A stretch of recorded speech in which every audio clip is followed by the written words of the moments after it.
2 दिवसांपासून महाराष्ट्राच्या राजकारणात विशेषतः दिल्लीच्या पार्श्वभूमीवर घडणाऱ्या घडामोडींकडे पाहिल्यानंतर एक गोष्ट प्रकर्षाने लक्षात येते.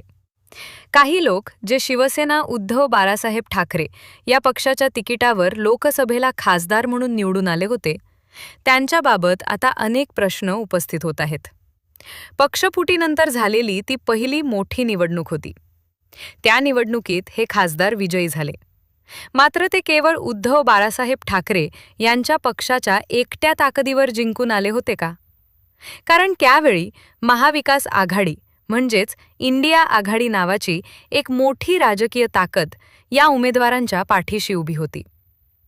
अरविंद सावंत, अनिल देसाई, संजय दिना पाटील आणि ओमराजे नाईक निंबाळकर यांना वगळले तर मशाल चिन्हावर निवडून आलेल्या इतर उमेदवारांबाबत असे बोलले जाते की काँग्रेसला पाठिंबा देणाऱ्या मुस्लिम आणि दलित मतदारांनी आयुष्यात पहिल्यांदाच शिवसेनेच्या उमेदवारांना मतदान केले.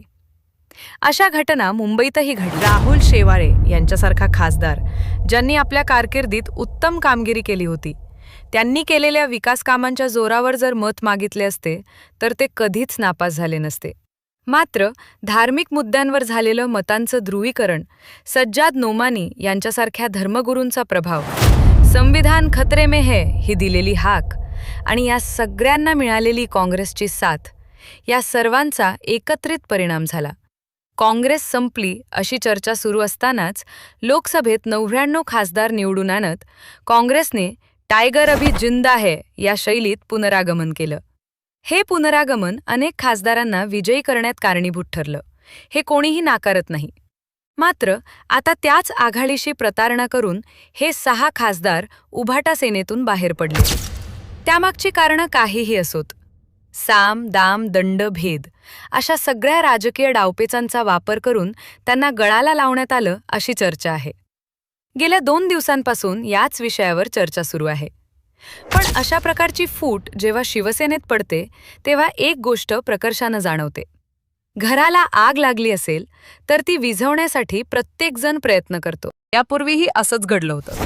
2022 मध्ये जेव्हा एकनाथ शिंदे यांच्यासोबत 40 आमदार बाहेर पडले आणि महाराष्ट्राची सीमा ओलांडून सुरतपर्यंत पोहोचले, तेव्हा पक्षातील अंतर्गत वाद मिटवण्याचा प्रयत्न करण्याऐवजी काही जणांनी परिस्थिती आणखी चिघळवण्याचं काम केलं.